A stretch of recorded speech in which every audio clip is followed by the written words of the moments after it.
In this lecture, we are going to be looking at Chapter 3 and what Chadwick, the author of our textbooks, considers the other Renaissance. Now, the history of women's contributions to visual culture does not necessarily fit neatly into categories produced by and around men's activities. And accepting the concept of the Renaissance as a frame carries with it an inherent risk for feminist history. And we saw a little bit of this in the last chapter. Also, with this, there's the danger of rewriting women's production in a way that fits into pre existing categories. We do this at the risk of trivializing women's achievement by seeing them through the lens of sexual difference.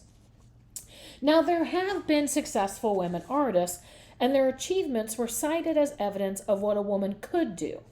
But male writers often asserted famous women were miraculously endowed with the qualities that enabled them to succeed, and thus could not serve as models for ordinary women. So instead of getting credit for being, outstanding women, they were seen as almost an anomaly from other women. So other women couldn't look to them as a model. In this chapter, we'll explore several successful women artists, including Propezia de Rossi, Lavinia Fontana, Elisabetta Cirani, and Diana Mantua, also called Diana Scultori, which actually means sculptor in Italian, and then finally Artemisia Gentileschi. All are identified with the 16th and 17th century, and all but Gentileschi are associated with Bologna. And we'll start with Bologna. Bologna was unique among the Italian cities for having both a university which had educated women since the Middle Ages and a female saint who painted. Now, St. Luke is often seen as the patron saint of painters, but Bologna had their own saint, and this was Caterina de' Verghi, or St. Catherine of Bologna, canonized in 1707. What we see her following flourished in the 16th and the 17th centuries, and she was born into a noble Bolognese family in 1413. She was educated at the court of Ferrara, and she entered the convent of the Poor Clares after her father died in 1427. She was known for her Latin and skill in music, painting, and illumination. She was elected abbess soon after Poor Clares moved to Bologna in 1456, and there her reputation as a painter grew swiftly. Sadly, though, we know too little about her and her achievements, but the significance of a woman painter, saint, and patron of painters to 16th century Bologna, whose civic pride and ecclesiastical authority then reached new heights, should not be underestimated. After the church, the most important institution in Bologna was the university, founded in the 11th century, and the university started admitting women in the 13th century. It was Italy's most famous center of legal studies and was also widely known as a school of the liberal arts. And in fact, the city prided itself on the women that were learned in philosophy and law. All right, now we're going to start our examination of one of our first women artists, and that's going to be Diana Mantua. Her date circa 1547 to 1612. As I mentioned earlier, she was later given the name Diana Scultori by art historians. She was mentioned in Vasari's Lives of the Artists in 1568, and as far as we know, was the only female engraver of the 16th century to sign her prints with her own name. She moved to Rome in 1575 and obtained a papal privilege that protected her rights to produce images she'd brought with her from Mantua, and gave her the right to print and sell works under the name Diana Mantua. The image shown here is Christ and the woman taken in adultery from 1575. Now, social historians have noted that Bologna, in the beginning of the 15th century, women did outnumber men. And this is a fact which may well have encouraged their participation in trades like painting and printing, which remained under guild control until at least 1600. Luigi Seppe's Vita di Pittura Bologna, basically meaning a list of the painters of Bologna, from 1769, lists 23 women as active painters in Bologna in the 16th and 17th century, and at least 2 of them achieved international stature, and that's Lavinia Fontana and Elisabetta Cirani. Now, women artists in Bologna benefited from the civic and ecclesiastical patronage that accompanied the naming of the region around Bologna as a papal state in 1512. The abundance of work available for artists in Bologna must also have eased women's access to commissions. Encouraged to combine wealth and intellectual pursuits, members of Bologna's richest families joined literary and scientific academies. That the women artists of Bologna were exceptional is without question, and the extent to which Fontana and Cironi at least integrated into the cultural life of Bologna deserves far more study. They are exceptions in a history of artistic production by women, which forces us to confront women's tangential relationships to artistic institutions and systems of patronage. The second artist that we're going to look at is Properzia de Rossi. This was Italian's only woman sculptor in marble, and she died in 1530. She first achieved recognition for her miniature carvings on stone fruits, and her ambitious shift from these to public commissions in 1520s apparently brought her close to overstepping the bounds of femininity.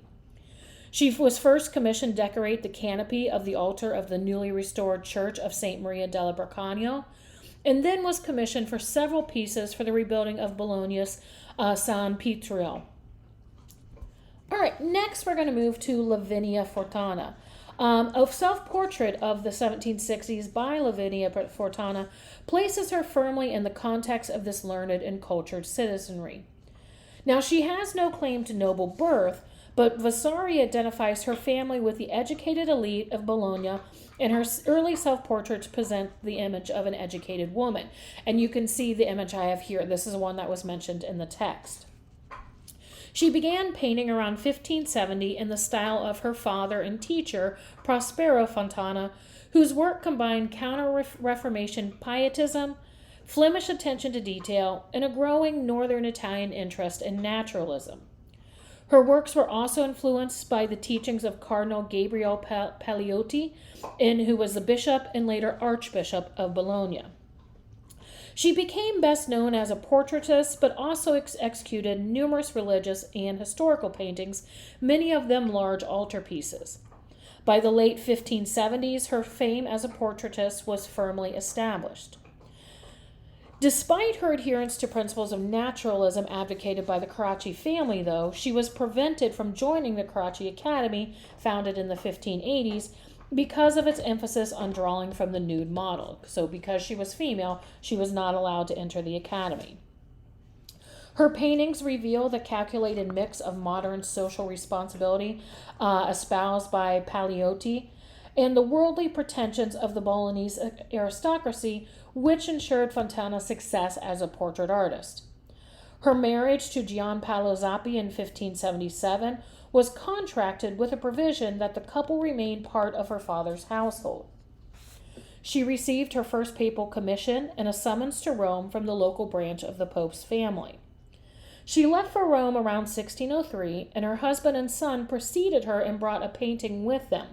And because of this painting, when she arrived in Rome, her paintings were already in demand.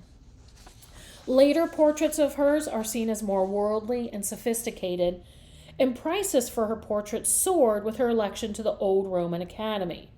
She also saw various commissions by both aristocrats and ecclesiastics, meaning those in the church. Her reputation continued to grow, and in 1611, shortly before her death, a portrait medal was struck in her honor, and I have an image of this on the slide for you. The face contains a dignified portrait and an inscription identifying her as a painter.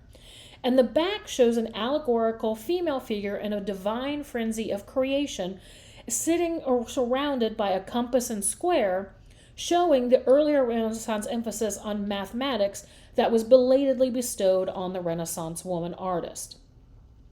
Also presenting what we're seeing is often what we saw last time, that presenting women as a defect of nature, Christian doctrine often used the talkativeness of women as a metaphor for her uncontrolled desires. We also are going to see that both Elisabetta Cironi and Artemisia Gentileschi shared the 17th century interest in female heroines and both produced numerous paintings on the theme of the heroic woman who triumphs by her virtue. So we'll start by looking at Elisabetta Cironi. Her date 1638 to 1665. Now, she spent her entire life in Bologna and was influenced by the artist Guido Reni. Her father was a painter. He was Giovanni Andrea Cironi, and was a pupil and follower of Reni. She did achieve fame during her lifetime, but as you can see from the date, she died relatively young.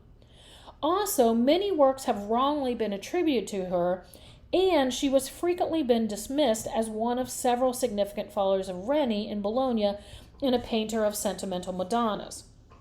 However, recent reevaluations of her significance is shown in her works, like Portrait of Anna Maria Ronzuni as Charity, which is what I have here, from 1665. And it shows an outstanding example of Bolognese portrait in the second half of the 17th century. Her skill and the speed with which she worked led to gossip that her father was claiming her works as his own in order to exploit the publicity value of a female prodigy in the workshop. Because of this, she actually became accustomed to working in public. That way people could literally see her creating the work. She also opened a school for women artists in Bologna in 1652, and for the first time ever trained women artists who were not exclusively from families of painters. Her death in 1665 was followed by a massive public funeral and was attended by a large and distinguished crowd of mourners. Her funeral, the final indication of her fame with that of the city which had produced her, was comparable to the funeral of other well-known 16th and 17th century artists, and that they recorded the privileges of other distinguished citizens. So again, showing her importance in the city. They also said this was comparable to Reni's funeral in Bologna in 1642. Interestingly enough, upon her death, she was actually laid to rest next to Reni's grave. So Bologna's two most famous artists of the 17th century were now side by side. And this was a statement to both their public civic status as artists. Now, kind of interesting is that actually during Reni's life, he refused to have anything to do with women. He would bar them from his house in fear of poison or witchcraft at their hands. And so it's kind of ironic that now he was buried next to a woman. All right, then finally we're going to look at Artemisia Gentileschi. Her dates are circa 1593 to 1652. Now, she was born in Rome, but was active in Florence, Naples, and London. And she was strongly influenced by Caravaggio. She was also the daughter of a painter, Orazio Gentileschi, who was one of the most important of Caravaggio's followers. Caravaggio, probably the most famous of the Italian Baroque painters. She is also the first woman artist in the history of Western art whose historical significance is unquestionable. Parts of her artistic talent have often, though, been seen through the lens of her rape and the subsequent trial of her father's assistant and her teacher, Agostino Tassi. Now, Chapman claims at its heart the trial had less to do with her virtue than with Tassi's relationship to her father's property, which included his daughter. Scholars have shown how this public scrutiny of female sexuality reshaped the issues of gender and class relevant to her subsequent emergence as a major artist. What we also see in the 17th century, we see a growth in naturalism, which led to a new emphasis on the depiction of courage and physical prowess in representation. Images of heroic womanhood replace earlier and more passive ideals of female beauty. And this new ideal coincided with expanding roles for the artist, which admitted a wider range of behavior and attitudes. However colorful her life, it was marked by sustained artistic production equaled by few women artists. Her works also show the sophistication of this early intuitive and empathetic response to a familiar subject. In Susanna and the Elders from 1610, which is the image on the left, offers striking evidence of her ability to transform the conventions of 17th century painting in ways that would ultimately give new content to the imagery of the female figure. After the trial, where she was tortured by thumbscrews to see if she was telling the truth, and Tassi was acquitted, she married a wealthy Florentine and spent several years in Florence, where she enjoyed an excellent reputation as a painter. and she would eventually return to Rome in 1620. However, while she was in Florence, she painted, among others, Judith with her maidservant, circa 1618, which is the first of 6 known works on the popular theme from the Old Testament, where the widow Judith saves her town by slaughtering the Assyrian general Holofernes. The monumental composition, the naturalistic rendering, and strong contrast of light and shadow, and the use of contemporary models are all indicators of her adherence to the principles of fully developed Caravaggioism. She emphasizes the psychological complexity of the 2 figures in the work. And also what's interesting in many of her works in this series, the gaze is done by the 2 females. Where we've talked before, usually the females are subject to the male gaze. Here the gazing is done by the women. This shows her considerable role in constructing a female hero who transcends the female norm by displaying a capacity for moral behavior in the public realm that is normally denied to women. Now, there are claims that she uses Judith decapitating Holofernes, circa 1618, the image on the right, as a reflection of her own life and experiences due to its violent and bloody imagery. However, this is not founded because there are several other earlier works that do the same thing. This is not unique to her alone. There is also nothing in the history of Western painting to prepare us for her expression of female physical power. But it is not the physicality of the female figures alone, however, which makes it unusual, but its combination with restructured gazes. The result is direct confrontation, which depicts the conventional relationship between an active male spectator and a passive female recipient. Its celebration of female energy expressed in direct rather than asserted actions was profoundly alien to the prevailing artistic temper. And then we'll see a last work by her. By the time she arrived in Naples in 1630, she was living as a celebrity. She lived magnificently and enjoyed the patronage and protection of the nobility.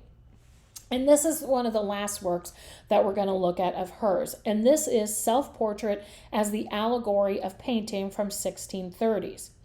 This has been thoroughly analyzed as a sophisticated commentary on central philosophical issue of later Renaissance art theory, and as an audacious challenge to the core of artistic tradition in its creation of an image unavailable to any male artist. Here we have the allegorical figure, which is at the same time a self-image. What she's done here is she has given herself the attributes of the female personification of painting, right? So personification where we take some idea and we give it human form. Well, here what she does is that she takes the description of the personification of painting from the writer Ripa's description of her, and she creates it in this work, but it's a self-portrait. So she's literally making herself painting. The work belongs to a tradition in which painting is identified as one of the liberal arts, but here artist and allegory are one.